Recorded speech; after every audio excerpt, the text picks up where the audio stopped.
जहाँ तक ये डिसाइड हुआ है कि वार्ड 9 और वार्ड 10 जो है इन दोनों को इसमें कैप्चर किया है। ये 154 दुकानें हैं और 1200 आबादी है, इसको कवर करना। सारे काउंसलर को कॉन्फिडेंस पे लिया। एक तो ये है कि हमारे काउंसलर जो वार्ड में इलेक्टेड होकर आए हैं, जिनकी जिम्मेदारी आज आप मांग लें, किसी ने आज तक ये मीटिंग हुआ सरदार साहब के लिए। आज आप जाके उसका बंदा बात कर कहीं वहाँ जाके बैठ गया। अब मुझे डेमो को या हस्ती को नहीं पता ये तो बंदा कहाँ का रहने वाला है। नायब साहब बेहतर जानते हैं, जब पिछली बार बताने साहब चेयरमैन साहब भी मौजूद थे, सारे काउंसलर मिल के हमने टेस्ट ले लिए। हर काउंसलर ने भी कहा कि हम साथ हैं। तो मैं समझता हूँ कि वो आप चाहे 1 महीना भी रखो, बंद रखो, आपको उसका कोई नतीजा जो है वो नहीं मिलेगा। जब तक मार्केट खुलेगी नहीं तब तक पॉसिबल रेस्ट रिजल्ट होना जो है उसका दुकानदार का नहीं मिल सकता। जहाँ तक मोहल्ले की बात है, काउंसलर साहब बैठे हैं, पूरे मोहल्ले में घूमने की बात नहीं है। जैसे वर्मा साहब ने जिक्र किया कि मैं एग्री हूँ करवाने के लिए, वर्मा साहब के वहाँ उस एरियाज में 20 बैठे जा हमारा नुकसान हो रहा है। 10 दिन से दुकानें बंद। अगर ये लोग छुपते रहेंगे, अगर ये लोग अपने टेस्ट नहीं करवाएंगे तो मेरे ख्याल एक ये सिलसिला जो आपने जैसे इस साहब ने कोई ऑर्डर निकाला है, उस ऑर्डर के मुताबिक आप कोई भी यहाँ का एडमिनिस्ट्रेशन का कोई भी आदमी दुकानें नहीं खोलेंगे और अल्टीमेटली नुकसान होगा दुकानदारों का। मेरी ये गुजारिश है दुकानदारों से, वर्मा साहब यहाँ बैठे हैं, हम 100 बंदे के लिए ऑनलाइन कर देते हैं, हमारे पास 50 ही लोग आते हैं, 50 टेस्ट हमारे ज़ाया हो जाते हैं, इतने कॉस्टली टेस्ट हैं।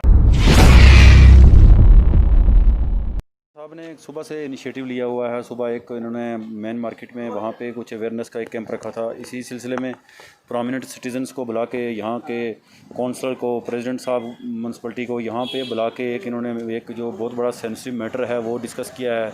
इनमें सबकी राय ली है कि इसका सैम्पलिंग कैसे करनी है। बेसिक जो है हमारे वार्ड नंबर 9 और 10 जो हैं वो रेड जोन में आए हैं और रेड जोन में डीसी साहब की और गवर्नमेंट की एक क्लियर कट इंस्ट्रक्शंस हैं कि उसके कुछ प्रोटोकॉल्स हैं, कुछ पैरामीटर्स हैं, जब तक वो फॉलो नहीं होंगे तो ये रेड जोन ख़त्म नहीं होने वाला है।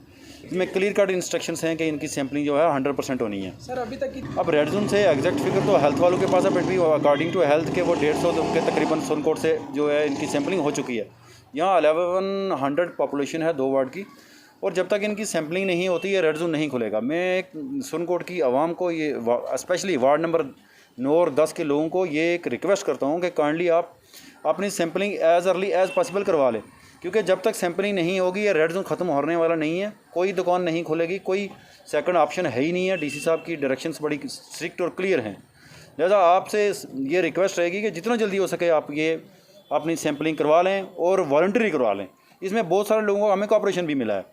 कुछ लोग जो हैं वो आते हैं सामने, बोलते हैं कि हम करवाएंगे, कुछ लोग नहीं कर रहे हैं। जो नहीं सामने आ रहे हैं या जो हमारे टेस्टिंग से भाग रहे हैं, जो हेल्थ वालों का साथ नहीं दे रहे हैं, उनको मैं एक क्लियर कट बोल दूंगा जब तक उनके टेस्टिंग नहीं होगी उनकी दुकानें नहीं खुलेंगी।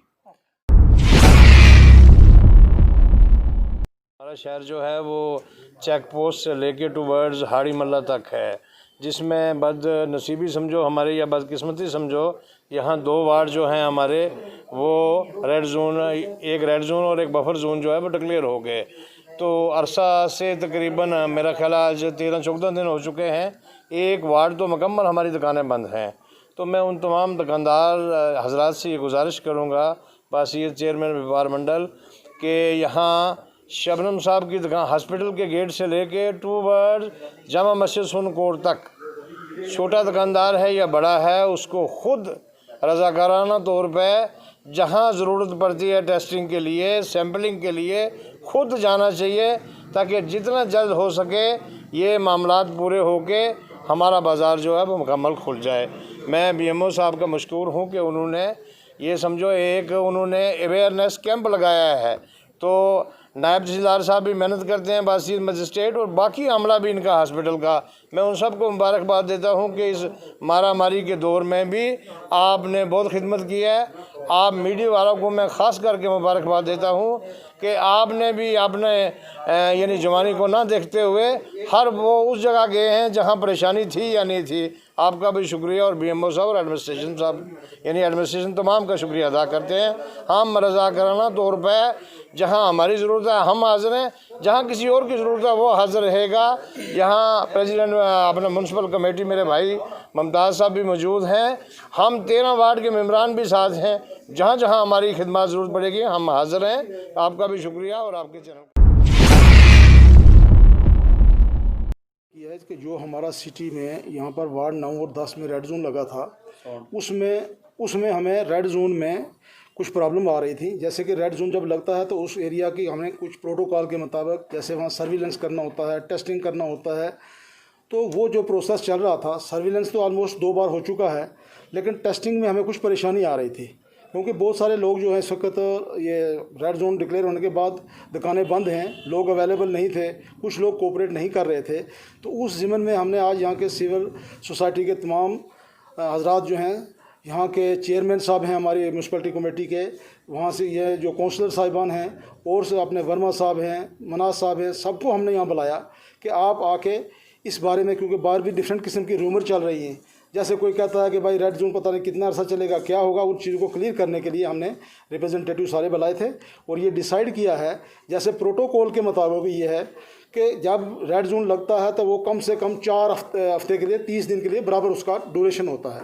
इस दौर में एक तो सर्विलेंस करनी होती है उस एरिया के सब लोगों की कि भाई कोई बंदा इस वक्त हमें ऐसा तो नहीं लग रहा है कि जिस बंदे को इसका ILI लाइक सिम्टम है, जैसे हम कहते हैं इस बीमारी के साथ जुड़ता है, खांसी है, बुखार है, उसके लिए एक तो वो करना होता है, दूसरा हमें कंटैक्ट ट्रेसिंग करना होता है, वो भी हमने ऑलमोस्ट कर लिया। तीसरा प्रोसीजर इसका था सैम्पलिंग करना, और सैम्पलिंग जो करना है इसमें तमाम जो लोग जो हैं, पहला तो ये है कि जितने भी सर्विस प्रोवाइडर हैं, दुकानदार, जिसके पास लोग जाके अपनी कोई चीज़ ज़रूरियात ज़िंदगी लेते हैं, चाहे वो किराना का दुकान है, सब्ज़ी की दुकान है, बेकरी है, उन सब लोगों को यहाँ पर सैम्पलिंग करवाना था ताकि हमें पता लगता कि क्या कम्युनिटी में स्प्रेड है या नहीं है। उसके अलावा फिर हमारे कम्युनिटी में जो लोग हैं, जैसे ओल्ड एज बंदा 50 साल की उम्र से ऊपर का है या क्रोनिक बीमारियों के लोग मुब्तला हैं, वो भी लोगों का सैम्पलिंग होना था। और गवर्नमेंट की गाइडलाइन ये आई हुई है कि 50% पॉपुलेशन जो है उसके सैम्पलिंग होंगे, तभी जाके ये रेड जोन के बारे में सोचा जा सकता है। तो जो हमारे अदाद शुमार हैं वो ये कहते हैं कि 1100 आबादी है हमारी इन 2 वार्ड्स की जिसको रेड जोन करार दिया गया था। अगर हम उसका 50% लें तो 550 लोग जो हैं उनके सैम्पलिंग होना चाहिए था, लेकिन आज की डेट तक हमारे पास 100 लोग जो हैं उनका सैम्पलिंग हुआ है और 150 लोगों का सैम्पलिंग हो गया है। तो बाकी वाले जो लोग हैं जब तक उनका सैम्पलिंग ना हो तब तक गवर्नमेंट की गाइडलाइन के मुताबिक शायद ही हमारा जो रेड जोन है इसको एक्सटेंड हो। तो हमारी यहाँ पर आज सारा डिसीजन यही हुआ है कि जितना जल्दी हो सके सबसे पहले मार्केट वाले जो दुकानदार हैं वो सारे आके अपना सैम्पलिंग करवा लें। जिसकी सैम्पलिंग हो गई है वो अपना कार्ड ले ले मेरे दफ्तर से, क्योंकि उनके रिज़ल्ट आ चुके हैं। और जो बाकी बच गए हैं वो कल और परसों 2 दिन के अंदर अंदर सारे अपनी सैम्पलिंग करवा लें ताकि पहले हम दुकानदारों को क्लियर कर दें। उसके बाद हमारे जो डिफरेंट मल्ला जात हैं वहाँ के काउंसलर हमारे साथ मौजूद हैं, उनसे भी हमने डिस्कस किया है। तो जॉइंटली मिलके पब्लिक को हम यही मैसेज देते हैं कि वो भी कोऑपरेट करें ताकि जितना जल्दी हो सके हम ये सैम्पलिंग जो ग्रुप आ रहा है उसको मुकम्मल करके तो डीसी साहब को रिपोर्ट सबमिट करें कि हमारे रेड जोन में हमने ये जितनी एक्टिविटी थी कर ली हैं। उसके बाद एडमिनिस्ट्रेशन उसके बारे में सोचेगी क्या करना है।